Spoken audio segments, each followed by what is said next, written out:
On this episode, I speak with Brandon Voss. Brandon is the Director of Training and Operations at Black Swan Limited, a company founded by his father, Chris Voss. Chris is a former FBI high-stakes negotiator who, much like the movies, has had to negotiate with bank robbers, terrorists, and kidnappers in life or death situations. As you can imagine, there are many techniques that can also be used in business deals and negotiating with clients. Brandon and I speak about how to get people to respond quickly to your emails, how to make your borrowers feel safe enough to move forward, and why starting from a place of no is actually a good thing.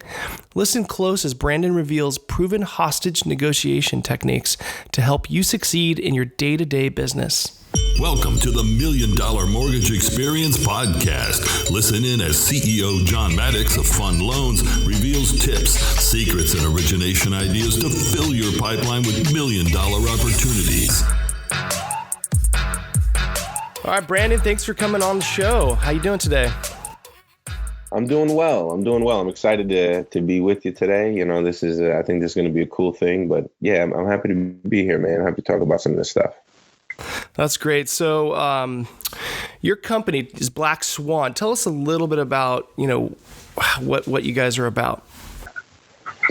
So, we like to think of ourselves as a strategic business advisory firm that really focuses on negotiation and the negotiation that the foundation and where it comes from is from the hostage negotiation world. That's great. So hostage negotiations, that's something, we see on TV, right, in movies typically. How does that relate, would you say, to business? Because I know it does, right? Because your dad, Chris, he's taught at Harvard and things like that, correct, as a professor? Yeah, he has. He's taught at Harvard. He's taught at Georgetown. He's taught at USC. And he's got a lot of experience both in the academic world and then in the business world, private sector, and hostage negotiation world. So yeah, he's been all over. So how does that relate to business, would you say? Like doing you imagine like a scene from a movie, like a bunch of hostages, guys with guns and maybe masks, and they're they're holding some people and they want something, right? They're a hostage negotiator. So how does that relate, you would say, to like a business negotiation? Well, first to address, the movie aspect of it, as my father and his comrades like to put it, the one thing that they always get right in those movies is the equipment. And then as far as the communication goes, it's never anything like that, right? It's all drama and it's made for TV. And so, but how it relates to the private sector, right? And what's the translation? First of all, coming from this idea of no compromise, right? We talk about in the book. My father never had the opportunity to go in and say, you got 4 hostages, give me 2, you keep 2, right? And then everybody goes home, right? Win-win. We each got something we wanted, right? You have to build rapport very quickly. You got to establish a relationship. You got to establish boundaries, and then you got to walk out with everything that you need or you failed. And so in business, right, how does that translate? Number one, people start to compromise themselves before they get to the table sometimes, right? Yeah, if you're in negotiations, you're in communication at all, and you start to think about what we're going to say going in, the thought of, we can't ask them that, right? Because they're going to say this, and we start to compromise our position before we even get there. And so a big part of it is getting out of that mindset and going in with, information gathering, right? Drop the value proposition, drop the data. As tough as that is, drop those things and go in and really with the intention of navigating the information that you can only get when you're talking to the counterpart. That's interesting side. I think of it like, when it relates to mortgages and when it relates to dealing with a borrower, we don't always know what's in their head. Like, for instance, we may have a picture on our end of what they want or what they, what's going to drive them to want to take this loan, but we don't always know. Like, so for instance, I've had loan officers tell me before, like, oh, they're not going to take that deal, but then I say, like, hey, well, just pitch it to them. Just show, you don't know what they're going to say, right? Let them say no. Don't be the one to say no for them. And then they'll pitch the deal. And then come to find out, their motivation was totally different than what they thought it was. It wasn't maybe the interest rate's only slightly better, but what they didn't know, or the piece of information that we didn't have, was that, they have to get this loan out of, someone else's name, or, they have some other event that's coming up that, where maybe that mortgage is due in a month and they got to pay the whole thing in full. So they're not really concerned about necessarily dropping the rate so much. It's just about, there's another motive. And I think, I'm sure there's something in kind of can connect to what you guys do to find a motive, or to find more information and really get the whole story. How does that kind of resonate with what you guys do? Well, I think that's exactly it. There's information. And so, well, let me start like this. That there's no way for you to have complete information when you get to the table. So if you come to the table having decided on an outcome, knowing that there's holes in your information, what have you done to yourself? And so, right, there's always other terms other than price that make up any given deal. And then, what emotions are tied to what they're trying to do, what they want to accomplish, right? That's exactly it. There's always things that they're dealing with that only they can see. And so how does that affect what you're trying to accomplish? That's cool. Now, being the son of a hostage negotiator and FBI agent, you got to have a story. You got to kind of tell us. I don't know if there's any stories that you normally tell, but is there anything you can share with our audience? I'm sure there's something that's exciting that we'd love to hear. I know it's not like the movies, like you said, but certainly I imagine there's got to be something that you can kind of share with us that has to do with the hostage negotiations, like a true story. Well, you have to leave names or say names. Very cool is, and I think it's in regards to the Jeff Schilling case. And the Jeff Schilling case is in the book, and Never Split the Difference.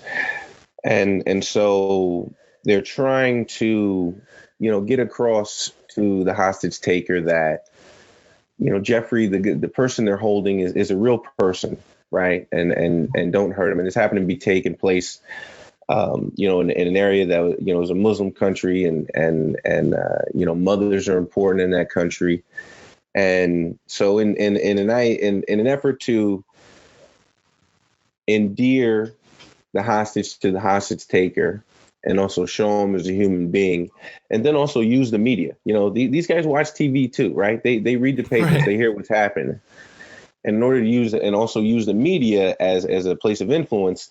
They had Jeff's mother on TV, on the news, basically just saying, don't hurt my son. Please don't hurt my son. And they had a conversation with the hostage taker over it. And the hostage taker said, his mother knows about this? You tell his mother he's okay. And it's just and being able to watch the news feed, right, and see the mother on TV and know he was behind the scenes and knowing all that was going on, that was a cool thing. They showed their cards right there. Yeah, they're like basically saying in different words that they're not going to kill him or they're not going to harm him necessarily, right? That's it. They found that interesting thing. If they could get the hostage taker to use the name of the hostage of the person or people they had captive, the chances of them actually hurting those individuals dropped drastically. Oh wow! So they actually asked I want to say by like 800%. It's some ridiculous. So would they ask the hostage taker to like, so what's the name of the, like they intentionally do that? Like what's the name of the person you've got held there? Like, do they try to get him to say the name and stuff? Is that a tactic? Well, there's a lot of different ways that they do it, right? And they talk about those things in the book, which is cool, right? There's a negotiation 9 list for a reason. Yeah. So many different ways to approach the circumstance, and your circumstance really dictates your strategy. So growing up, did you ever, as all teenagers do, they negotiate with their parents. Did you ever was it difficult to ever like negotiate with your dad on things? Like, can I stay out late? Like, do you have any stories like that? Well, the one thing he likes to make note of is in his job, they had to learn to talk through deadlines. And it's interesting, we could talk about how that relates to business kind of and moving forward. But this whole idea of talking through deadlines and making sure that hostages didn't get killed on deadline and what that took. And when I had a curfew, when I moved in and started living with him my senior year of high school in the DC area, and I had a curfew, he was always impressed at the way that I would try to talk through the deadline of my curfew and based on the way where I was located at the time. And I knew if I could have him on the phone and I was close, I wasn't actually there, things were probably going to be okay, as opposed to me losing the car keys for 3 months or something like that. That's cool. I could see where that would relate to, say, like a borrower, they're expecting, to close on a certain time. And I think the worst thing that mortgage brokers can do is to not communicate and just to kind of go dark or silent. And then obviously they think the worst, right? Like you think the worst is happening, like, oh, my loan's never going to close. And so being able to be on the phone with them at that time when they're supposed to be closing, even though you're not closing, it probably softens the blow. Because that happens quite a bit in this business. I don't know if you ever bought a house or not, but there's some times when things get delayed and it's out of your control. So. Yeah, well, those things happen, and it's interesting that this relates kind of back to the hostage thing too. And when he was dealing with a family and his team was dealing with a family, they'd have check-in days, and even if they were calling just to tell them that there was no new update. Mm-hmm. Just to get them on the phone, and it took 15 seconds. Hey, reaching out, daily call, no new news today. Just having that interaction on a daily basis and what that did for the family emotionally and being able to keep themselves in control during the process. I think that relates very, very specifically. All the emotions that are involved, and you talk about people going dark. And depending on negotiator type or where they're at or what side of the table you're sitting on, how people react to silence. And so people imagine the worst, especially when emotions are high. They have a tendency to imagine the worst. That's right. So let's one thing that I heard from your dad from his speaking to Google was something about yes is a commitment and no is protection, and to start with no. Can you tell us about that? Sure. Yeah. It's first of all, you never say yes to one thing, right? There's always multiple questions in your mind. And when people say yes, they're not always sure what they're saying yes to. And then simple example we talk about in the book, when people make phone calls and they call someone up and they say, do you have a few minutes? Or can we talk? Right. And you're looking for that yes answer, right? Yes, I do have a few minutes. Right. And really what's going on in that moment is the person you're reaching out to, they actually have to answer 4 questions in their mind in order to say yes to that. That's right? true. And good point. The first question is, do I actually have a few minutes? If I do have a few minutes, do I want to talk to you? If I do have a few minutes and I want to talk to you, do I want to talk about what you want to talk about? Right. And then if all those things, all 3 of those things reign true, how do I get off the phone? Because we all know people where they call us up and they say, do you have a few minutes? And it's 45, right? It's at least a half an hour. It's never a few minutes, right?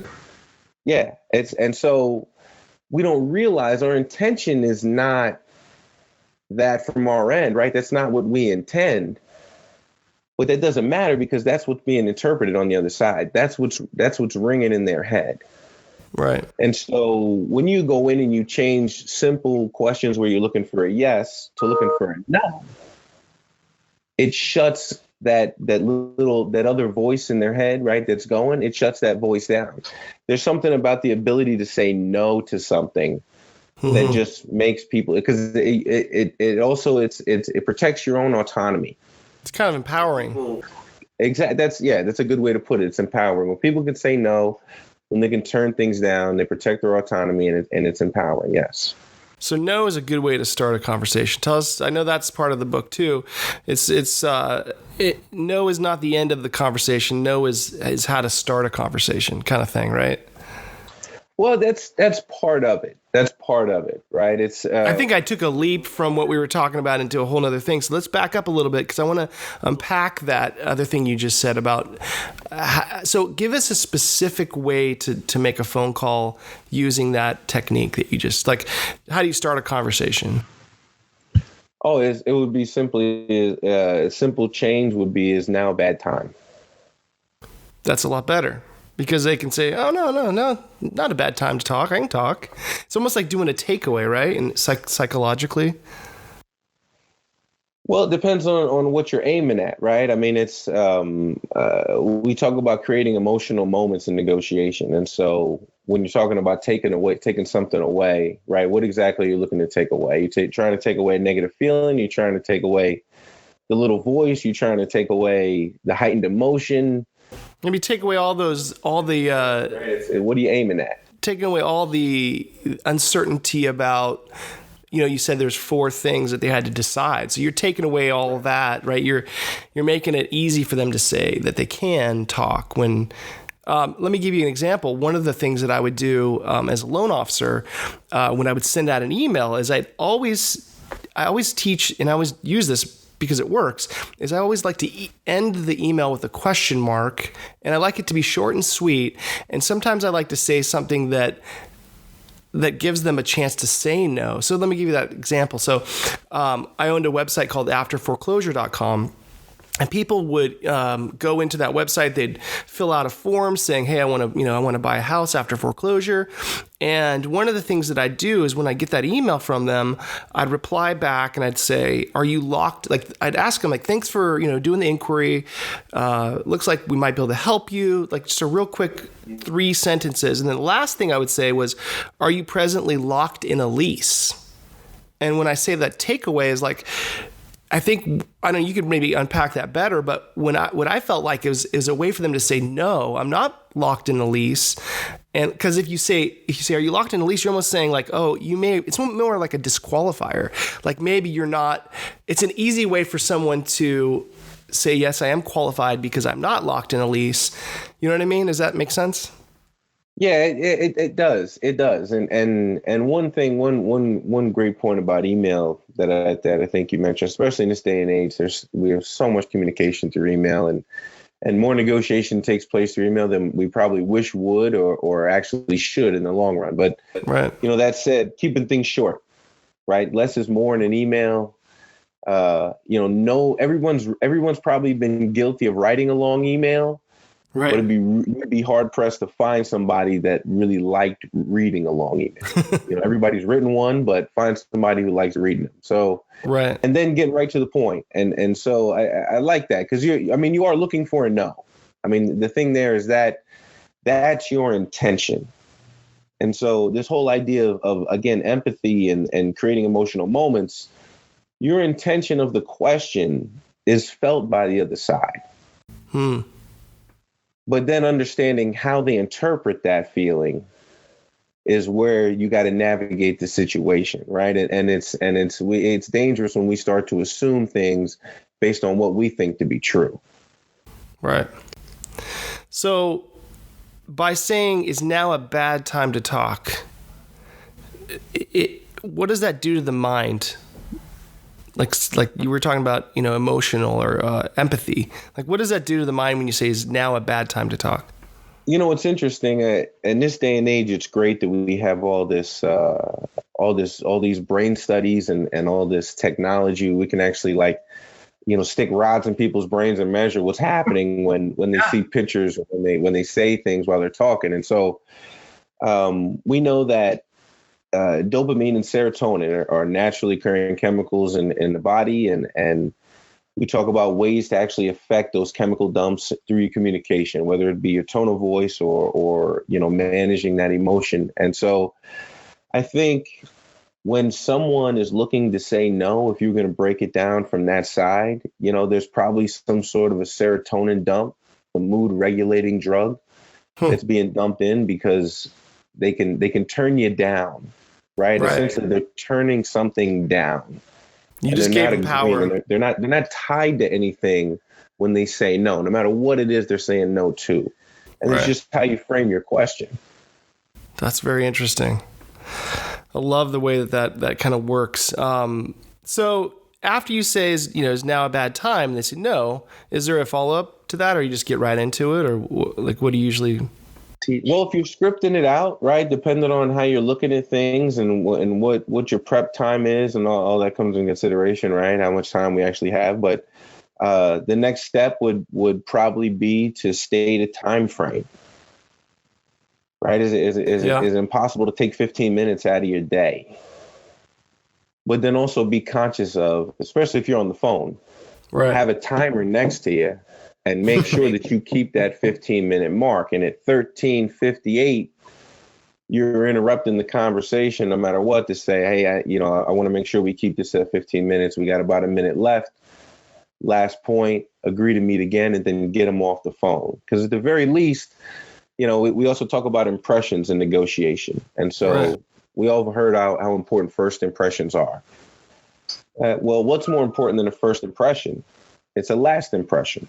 They've even known, you don't want to talk about movies, on Broadway and in the movie business, they've known for a long time. You give them a big finish, they'll forgive you for anything, right? So understanding how last impressions affect people, managing the end of your conversation, so that at the very least they walk away and you go, you know what? When I talk to them, they never waste my time. That's cool. I get daily updates from them, even if they got no new news. And then if they got something important they got to talk about, it's never going to take more than 20 minutes. Right. Well, if someone's long-winded and they're sitting there blabbing on the phone, you better believe the next time they see your number and your name coming on their phone, they're not gonna answer it, right? There's already an emotion. There's already some chemical dump going in. Maybe it's adrenaline. Maybe it's dopamine. Who knows? But manage your last impression. Yeah, I have a quick story. When the crash happened, and I didn't really know what to do with my life, because I'm been in the mortgage business for so long. I got it. I kind of picked up my music again, and I started working on songwriting and stuff like that. And so I had a manager at the time, and we would go and take meetings, because I was trying to get a publishing deal, which is what songwriters do to get to make a living. So one of the things that he taught me was, when you go to these meetings, the first thing you do is, you before it's time for them to say bye or for them to kind of shoo you out, he said, stand up and thank them for the meeting and start pretending like you're going to walk out, because something about that, and I didn't really get the psychology at the time back then, but it made sense, because they'd all be go, no, sit back down. Like, we want to talk more, and so they would kind of I think it has to do with this whole no thing that you're talking about. Is that some too? Yeah, it's a big part of it, and that specific walk away at the table, right? That creates an emotional moment, and how do you manage it? And one of the things I like about your description is he's not slamming his hands down on the table and going, you're unreasonable, right? We can't agree to terms. Kindly thank him for the meeting, and it would be if you get Chris on here, have him tell you the story about his friend Ned Coletti, and that name may ring some bells in some people's minds, but he's got a famous story doing basically the same thing and completely changing the interaction, because thank him kindly and started quietly packing up his stuff and slowly heading for the door, and wait, right? We're still talking here. Yeah. And so how do you manage that moment? Right. That's interesting. So I wanted to continue talking about how no is not the end of a conversation. So like in the mortgage business, like, you're talking to someone on the phone about, a loan, right? You're giving them a pitch. You're pitching them like, okay, so here's what your payment's going to be. Here's this, here's that. And if they say no, that's not necessarily the end of the conversation. You don't just go, okay, all right, well, thanks for your time, bye. In this situation, you don't do the walk away thing. But how would no be a start of a conversation? Because I know that Chris has talked about that in the past. Right. So yeah, again, going back to the whole, right, we're hit with no when we're trying to push value and don't get frustrated right by that, right? Stay in the fight. This is just the beginning, right? Mm-hmm. Your first no is just the first trail to your next yes, right? Right. All those things, and you got to be thick-skinned. Essentially that's what that boils down to. Right. Boil that down to plain and simple. You got to be thick-skinned.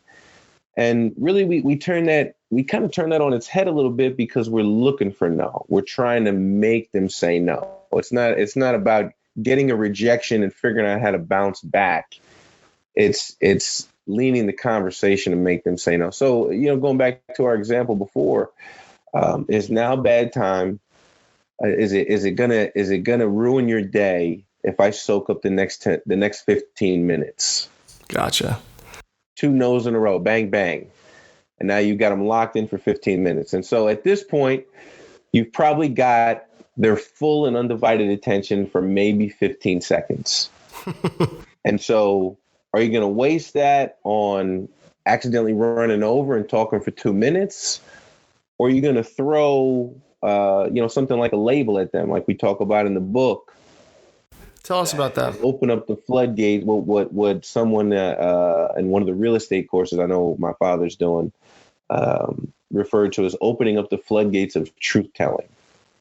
Right. So what are you going to do with your 15 seconds? Right. You going to open the floodgates, or you're going to risk talking about something that they have no interest in? So what do you do? I mean, I think hostage negotiations, from what I understand, is, I understand very little about it, but from what I understand is you got to try to get personal, right? And I think in all negotiations and sales, you want to get personal in some ways. And do you use that 15 seconds to get personal? Like to ask them to talk about something that they like to trigger some of those dopamines or, those emotions. Rapport building is a quintessential part of communication as long as human beings are involved. Right. And there's just no way around that. And so, we talk about negotiator type. I don't want to go too far down a rabbit hole here, but talk about negotiator type, which just really boils down to fight, flight, or make friends. And so what's the process for rapport building with each one of those types? Because it's going to be a little bit different. Everyone knows relationships are important. Everyone values them at a different level. Mm-hmm. And so, again, understanding your counterpart, and a lot of that's going to come from them doing the talking. And I think if you consider yourself in sales or in a negotiation capacity of any type, we're not learning when we're the ones that are doing the talking. And right. So how do you make yourself smarter in every interaction? Because not every deal is made, right? We say negotiations is about making deals, but if you didn't make a deal, did you still negotiate? Right. Yeah. Did you get smarter along the way, right? And that's part of closing the deals that nobody else can close, because you discover the information nobody else can find. That's good. So you're not going to once they say no, it's not going to ruin my day. Great. And if you've never talked to a person before, you're not going to go in to say like, hey, how's your family? Or you won't do that. It's awkward, right? So I guess the next thing is you are stating, what your purpose of your call is. Or if you already know what that purpose is, then you just kind of get into it. But I like when you're talking about, if you're talking, you're not learning. And the whole goal in negotiation is you want to learn as much as you can about that other side and what their motive and their goals are, in order for you to formulate a strategic and a smart way of getting to that finish line. Is that right? Yeah, that's exactly it. And even just to add more to what you said, because that's a huge part of it. We also, when we make the mistake of assuming that we're talking to the entire decision-making party. Mm-hmm. And that said, it's just you always got to be aware. It doesn't matter what level of negotiation you're at. There's always people that are not at the table that whoever you're talking to uses to make decisions, whether it's a wife or a board of directors or another high-level executive or, whoever. There's other people away from the table that they help manage, that helps them manage their decisions. And so how are you affecting those conversations as well? It's always something you got to consider. It's good. It's good. So I know you have a story about the words "that's right," some kind of football story, and how the words "that's right," if you can get them to say "that's right," there's some power to that. Will you tell us about that? Yeah, it's there is a lot of power to it, and the best comparison, especially in this day and age, that I can make is a political one. And again, we won't go down a rabbit hole, but sure. It's there's a negotiation happening right now, as we all know, with the government shutdown. Exactly right. But that said, when you see it doesn't matter who you support, what it is, you're still a human being. When you're watching TV and you see a politician you support and they say something that you agree with, you look at the TV and you go, "That's right. That's right." Absolutely. And so, think about what emotion is taking place at that time. Right. And how much you wholeheartedly agree with what this person is saying. And so how do you create that emotional moment in negotiation? Right? You get them to say "that's right." What do you get them to say "that's right" to? Right? And of course, circumstance defines strategy. So going to your football story, I was being moved from lineman to linebacker. Never played linebacker before, and it's a completely different position. As a lineman, for those of you that are not familiar with American football, you're right on top of where the football is, which is where the line is, the imaginary line that the offense that divides the offense and defenses. Right, the guys that have their hands on the ground, those are linemen. And then the guys standing right behind them on the defensive side, those are linebackers. And the responsibilities are very different. And one of the big differences is linemen hit each other, right? You come out of your stance and you hit the man in front of you. That's what you do. Linebackers don't do that. Their job is to get to the ball, right? If there's people in the way, you're not necessarily supposed to make contact with them. There's a swim move, there's rip moves, right? There's all these things that you learn that your coaches teach you in practice, but don't get caught up in contact because you got to make a tackle. You got to make a play. And so when I moved to linebacker, my first thought was when someone was trying to hit me, if I got out of the way, I was the chicken. Right. Because there's also a sense of pride on the line of scrimmage. Right. Between that battle of men, as it were. And it comes down to, it does come down to pride. You're going to get beat up or you're not. And so, and I taking that attitude to linebacker, if someone was trying to block me, I didn't want to get out of the way. I wanted to knock them down. Right. I want to knock them down. I want them to know that if you're going to tangle with me, it's going to hurt every time.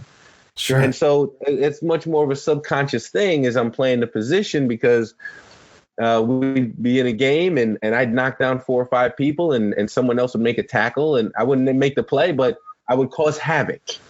And so the coach was trying to tell me, don't do that, dodge the blocks. And my father was telling me the same thing. And, knowing me and knowing the circumstance, he wanted to get a "that's right" out of me. And he pulled me aside and said, when someone's trying to hit you, you don't want to get out of the way because it makes you feel like less of a man. It hurts your pride and your ego if someone's trying to hit you and you try to get out of their way and try to dodge them as if you're like backing down or something, right? Exactly, because you're backing down. And I looked at him and I said, that's right. And so what's interesting about this from my point of view was the very next game that we played, and unfortunately happened to be a game I got hurt in that year, but the first lineman I dodged, we locked eyes. I mean, and it was full intention, like, this is going to happen, right? This is a battle. It's about to be a train wreck. Right. And I hit him with a nice little swim move. We ended up talking about it after the game, and he kind of fell flat on his face in the middle of the field, and I made the tackle in the hole. And the first thought in my mind was, "You wuss." Right, like in my head, that's what I told myself. You dodged the opportunity to smash. Right, just internally, it was something I had to fight that, and so it completely changed my behavior once that was brought out into the light. And he did that through what we refer to as the summary. And so, how do you change behavior of a counterpart you're dealing with, and you're, if you're a broker and you're trying to get a borrower, how do you change their behavior by summarizing what they see so succinctly that all they can say is, "That's right." Like, you got it. That's you good. Totally understand me. I trust you more now because I can feel that you understand what I'm seeing.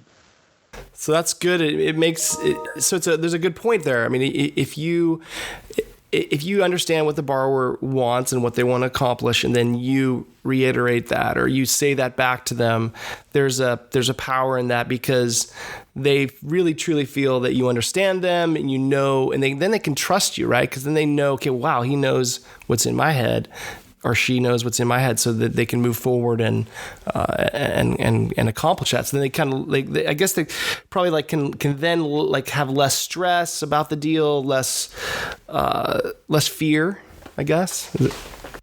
Yeah, it's and it's not even just in this business. It's a human nature concept, but people trust and feel more comfortable around those they feel understood by. Interesting. That's why people who smoke make friends. People who go to the bar make friends. Right. That's why people do business with each other. They trust those they feel understood by. That's a good point. Very good point. I know you guys also talk about emotional intelligence. Can you share about that? Sure. So, right, the whole EQ versus IQ argument, and which is more important, and which is more closely tied to success. And there's more and more studies coming out these days that shows EQ is much more closely tied to success. That's why guys like Richard Branson and Tony Robbins are so popular, and guys like Samuel L. Jackson is in all movies and shows because they're easy to get along with, right? People like guys like Mark Wahlberg, right? We'll throw them in every movie. We like, so that's this whole right, this emotional intelligence thing being tied to success. And IQ is defined at a young age, right? You're 10, 11, 12 years old. That's your IQ. It's never going to change. No matter what you do, it's pretty much a set marker. EQ is something you can continue to improve into your late 80s. And what is it? I mean, so for us guys out there, right? Us married guys, I'm a recently married guy myself, right? We can continue to get smarter, right? The arguments with the wife might actually get easier as time goes on, as we figure out this emotional intelligence thing. But yeah, it's an action. I think that's what's really missing and what we don't understand, and that's why we related so close to what we call tactical empathy. It's an actionable item. And so how do we put the words together to take action? Interesting. So it's something you can learn, you can evolve, you can get better at. It's something that really relates to how much effort you want to put into it to get back. Is that right? It is. And so, not to be confused with sympathy, right? And I think that's where, sometimes we get tripped up. And emotional intelligence, there's a two-part definition of it. The first part is simply being aware of your own emotions and being able to keep them under control. And the second part of that is being very acutely aware of your counterpart's emotions and then being able to influence those emotions, being able to recognize them, see that they're there, understand their existence, and then, and influence how those things affect their decision making. So it doesn't include agreement. Mm-hmm. It doesn't include feeling it yourself. What it really boils down to is acknowledgement. Mm-hmm. And that's, I think, where we kind of stand out in a lot of ways is we help people actually put the words together. What do the phrases look like? Mm-hmm. Why do we have this negotiation 9 list and these other tools? And then how do you put them together? It's good. And I can see where listening is a big part of that. Listening with intent, not just listening. There's 2 different ways of listening, right? Because some people listen just so they can say the next thing, right? Versus listening and trying to understand where they're coming from. And I think a lot of problems can be fixed by taking, even 1 minute or 15 seconds to really listen, Yeah, that's it. I mean, I think, Stephen Covey has really put it out in the world in a big way. And just what he described as, seek first to understand before being understood. Mm-hmm. And that's a great way to look at it. And then kind of I think where we fill in a lot of holes is that how do you do that? Mm-hmm. What does it look like? What's the sequencing? What's the process? And to even kind of add more to it, seek first to understand in order to be understood. That's good. Right. And in order for them to then see your point of view. And that's where what we talk about in the book, this whole idea of forced empathy, right? When you want them to see what you're looking at. Right. And then it's how you sequence it out. Right. I think it's not so much that it's not that it doesn't have its place. It's where does it go? And the thing is, it can't go first. And what's great about that is that if you do everything else right, you discover those black swans, you build that trust and rapport quickly because you display the understanding that they don't even need to hear your side to agree to what you want. It's mm-hmm. amazing what those emotions then create, right? It eliminates that need for bark. Like, yeah, let's do business. Right. It goes back to what you were saying, like people want to do business with people they trust. People want to do business with people that they have something in common with, like the smoking thing. You're right. You always see people packed together, whether it's they're into football or whether they're into smoke, whatever it is that they like to hang out. And so having that connection, I think that with sales too, it kind of reminds me of a book I read a long time ago. I remember early on when I first got into sales, like my first loan officer job, I went to Barnes & Nobles. I don't know if anyone remembers that store, but it went to Barnes & Nobles and there was a book, self-help book section. And I saw this book and I saw a bunch of different books, but one that stood out was the title was How to Get Anyone to Do Anything. And I looked at that book and I was like, whoa, that seems kind of powerful. That seems cool. So I read a couple things and okay, I'll buy that book. And I just never forget when I went to the checkout and I had, I think, 2 books. This elderly lady looks at the book and she reads it and then she looks up at me and then she looks back down at the book, reads it again, looks back up at me and she looks at me and she goes, "You be very careful with this book, young man." And I just remember, the book had all kinds of things about that. But one of the questions that I wanted to ask you is if you learn the ability to negotiate and you learn all these kind of tricks, do you ever feel like you have kind of like a superpower? Is there a moment when you realize, wow, and not that you want to be a manipulator. No one that could backfire and become, the opposite of what you're trying to accomplish. But, there is something to it that I think is rewarding, knowing that you can, somewhat, it's almost like a chess player. Like you kind of know what's going to happen if you do things right. Is there something to that?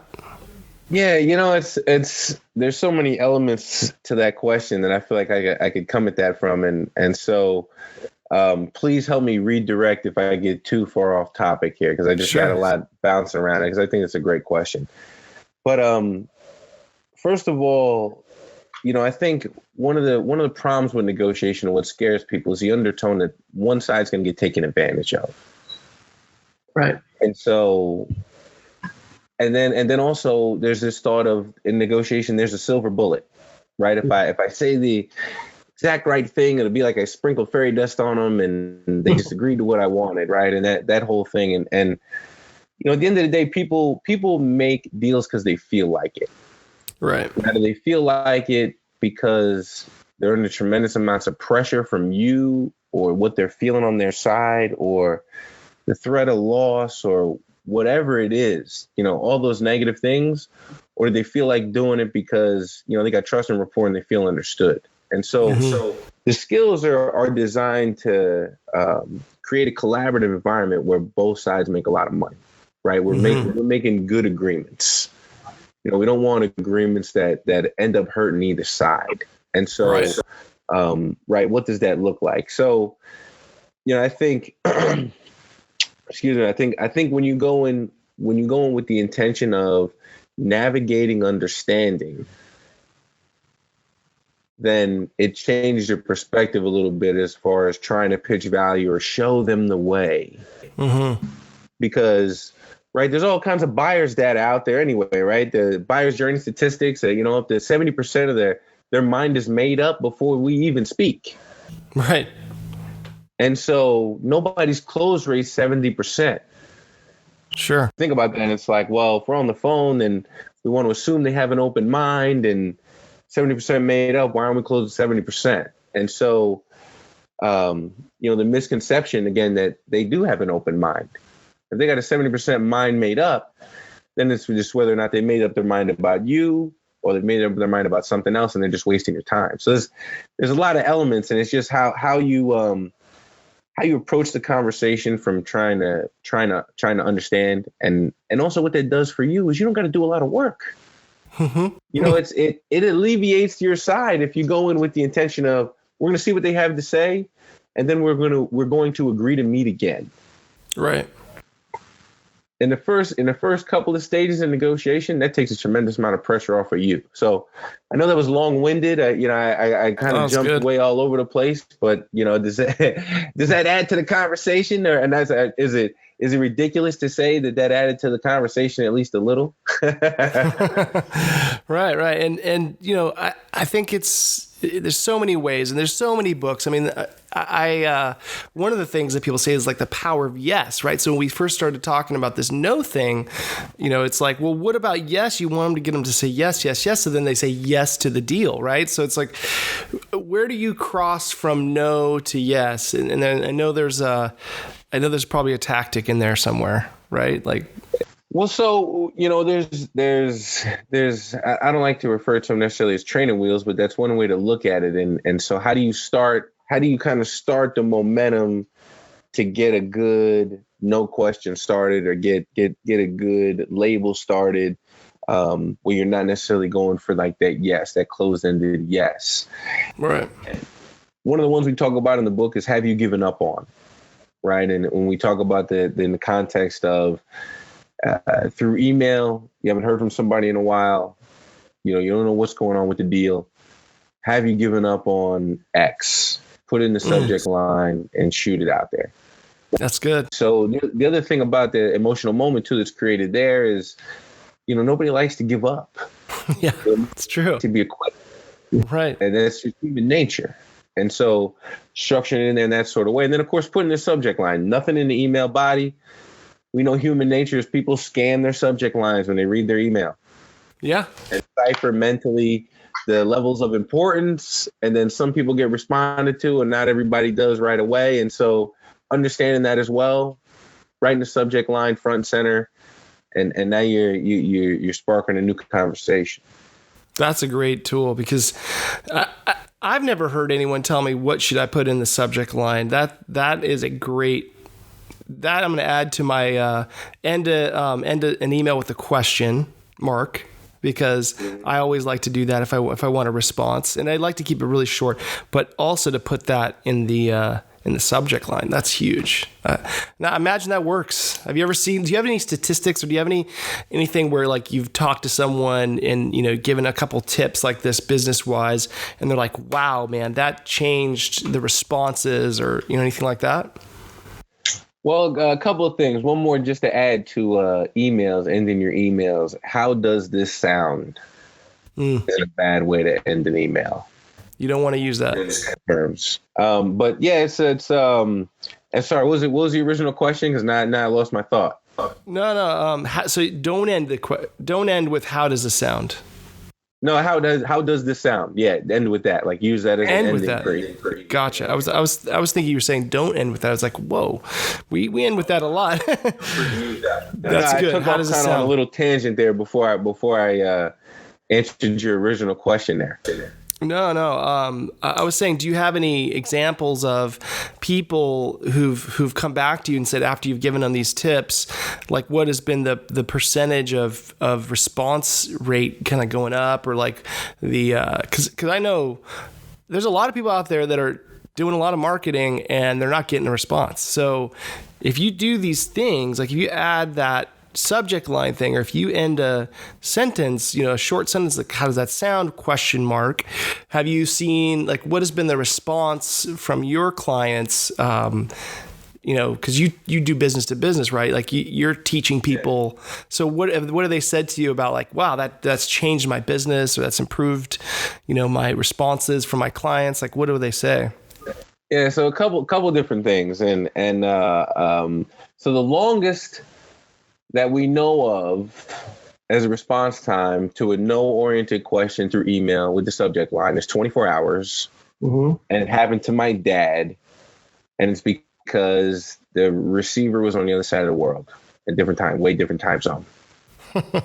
And other than that, what we're hearing from, from our fan base, from our subscribers, from people that come to our one-day seminars and the people we coach, never more than 2 hours. Pretty typical. You're going to get a response in under 20 minutes. That's huge. So the other part of that too is, and that's specific to the no-oriented question. How does this sound? Is a different thing, right? We're talking a little bit different context as opposed to no message body at all, and you're just using the subject line. And so, along with that, you got to be ready for your follow-up. So we've all heard the phrase. The strategy you're using is designed to give you the result that you have, right? I'm probably really butchering that cliche, but no, it's right. You got to change your strategy. You want to change your result, you got to change your strategy, right? The whole right. You don't want to be insane. Keep against the wall and expecting, a change is not going to happen, and expecting it not to hurt, right? That's not going to change. So changing your approach, and so when they re-engage you after the no-oriented question, you got to have some follow-up ready to go. You got to have what we like to refer to as calibrated questions. You're probably going to want to have some pocket labels that you're ready to hit them with, because you got a strategy on where you want to end that conversation and what you're trying to get out of them. So, funny story in regards to, when Tall was helping us write the book, and he's a great writer, man. I tell you, great guy, extremely intelligent. One of the cool things he figured he had to read every negotiation book that was ever written when he was going to work with us, and so, but he's got a sister dealing with a boss, or dealing with she's self-employed and dealing with a client and having problems and not getting engagement. Things are falling apart, doesn't know what to do. So we talked to him. He lays it out for us. We talked to him about this no-oriented strategy, and then specific calibrated questions that have his follow-up. He explains it to his sister, and her. She's like, I haven't spoken to this guy. He's not going to respond. There's no way. It doesn't matter. She takes it for granted, and she takes the little no-oriented question piece, doesn't prepare any of her calibrated questions, sends the email, and the guy calls her 6 minutes later. Calls her phone direct. She didn't know what to say. On guard, right? We say in preparation, you fall to your highest level of prep. Right. You don't rise to the occasion. You fall to your highest level of prep. So in that moment, she didn't rise to the occasion. She fell back to the same exact behavior that she'd been doing that caused this in the first place. And things, and she didn't get to where she wanted to go. Interesting. But she got the engagement, right? And then it's just a matter what strategy do you use to move forward. Right. You got to be ready for that because it's going to work. Yeah, it's cool, and it's fun to have like tall and different people, and I wish we had more time. I have so many stories from different fans and things, and then it makes you smarter, right? It's Speaking of books, there's a book, and I'm looking because I got it behind me here, The Talent Code by Daniel Coyle, and he talks about accelerated learning, okay, and what it takes, and you got to screw things up in order to learn it fast. Right. Yeah. So the last question that I want to ask you is something I like to ask people. You said when you screw something up, you learn fast. So what is your favorite failure? What is something you can share with us that's been like a failure you've learned from, but it's a good failure? It may have been a bad failure, but something that stands out that you could really share with us that might relate. I think it'd be fun to kind of refer to like a father-son, right, parent-child thing, and a failure over and over that I think if you've ever had parents or you've ever had a guardian or someone that's looked after you and you were a kid growing up in that household and you ever asked the question, Mom, can I? Dad, can I? Grandma, can I? Auntie, can I? Right? And that whole and it's a yes thing. We want to get a yes. There's something that we want from them, and that puts a lot of stress on them, right? Because it's like, well, what are you thinking, you little, right? You little. Leave me alone. Go back to your homework. Yeah. What's really going on in this kid's head, right? There's so much. Your parent knows you're up to no good. Right. So, and I did that too with my dad. And he talks about, when we teach together, he loves to talk about that. And he says, I'd always shut him down, right? Before he even finished, I'd be like, no. Yeah. Before he even got a chance to ask me what it was. But then once I was able to say no to him, right, then 5 minutes later, right, all parents do that. No, right. They know the kid's going to ask them something they don't want. Right. And then a couple minutes later, you find yourself going, what was it? What were you asking me? What was that thing? Right, the other day, you asked me the thing, right, even if it's a couple days. And so, right, that thought process and what that does, and even hearing him talk about it as a parent, and seeing it as it true to be the human, it's true to human nature. Right. I think parents do it all the time. I do it all the time. I have twins that are 13 and came with other people in a stressful negotiation environment. Right. So what's the answer? Well, the answer is getting people to say no makes them feel protected, right? They're going back to that original idea. And then it makes it easier for them to trust you, right? Because you're not trying to pin them down to anything.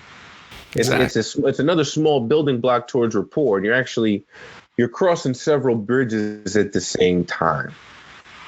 Is there something in real estate? You don't owe me anything, right? Sorry, go ahead. What was that?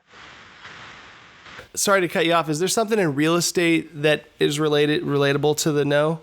Like a question that you've seen common to get someone in maybe it could relate in mortgages or it could relate in real estate. Like what's a good opening question that you'd want them to get to say no to? Like I say, like, are you locked in a lease? That's what my question is. Like, are you locked in a lease and you can't buy a house? That's a good question. Yeah. And please forgive me. I didn't shed any light on that earlier. I do like that question.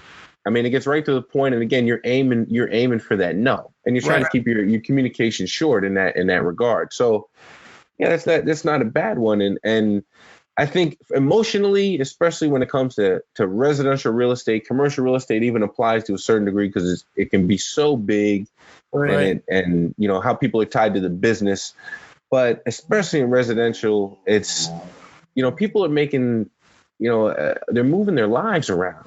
Right. There's a direct connection to how they live their life, especially in regards to a home. Right. Where they're renting it out or they're living in it or it's somewhere they go into summer or it's getting foreclosed on and now they got to pick up and move their life somewhere else. Sure. Right. There's a direct connection to, the basic Maslow's hierarchy of needs when it comes to shelter that are affected in human beings. So, right. Being able to manage that. And so easy ways to use an oriented question is, I said, is it ridiculous? Right. That's sure. That's a one we like. Is it ridiculous? Would it be out of line? Would I be wasting your time? Would you disagree? I'm writing these down. These are good things. So, what about like, is your payment low enough? We talk about them, and we talk about them in our training, but those are just a few. Yeah, I can think of some like, is your payment low enough? Is your mortgage payment low enough? No, it's not low enough. It's killing me. Yeah. Or there's like, do you have enough money? Like, no, I don't have enough money. Most people want a little bit more money. Or do you have enough? Do you have a vacation? Other things that people need to spend money on, right? They want to remodel their kitchen. They want to pay for their kids' schools, for college. They want to pay for a wedding. They want to pay for, there's all kinds of events that you could work that no around. I think that's good. That's it, man. Yeah. That's cool. Well, I appreciate you coming on, Brandon. This has been really good. Where can my followers and viewers find you and find more information? All right. So a couple things. First, our website is blackswanltd.com. So black like the color, swan like the bird with one N, LTD like limited.com. And then also, if you want to sign up, we got a weekly blog, comes out Tuesday mornings, and it's designed to drop in your inbox about 9 a.m. your local time, wherever you're at in the world. And if you text the words FBI empathy, all capital letters, to 28228. You can text it to that, and it'll prompt you for an automatic sign up. I've heard some people have had some issues with the iPhone. Just kind of heads up there. And you can also sign up on our website, right? It's we got a little box on the right there. But those are the two best ways. And our newsletter has a lot of updates on what the company's doing. Any marketing that we put out or sessions we're doing. It hits our blog before it even hits the website. Very cool. All right, Brandon, appreciate you coming on. Thanks so much. I had a blast, man. This was cool. Thank you for the time. Thank you for listening to our podcast. If you guys are looking for more content like this, we have a FundLoans YouTube channel where we give away more tips, secrets, and origination ideas. You can also email us at info@fundloans.com. And if you've made it this far, I think it's safe to say you like our content. So please subscribe, share, and send us your scenarios. Let's fund loans together.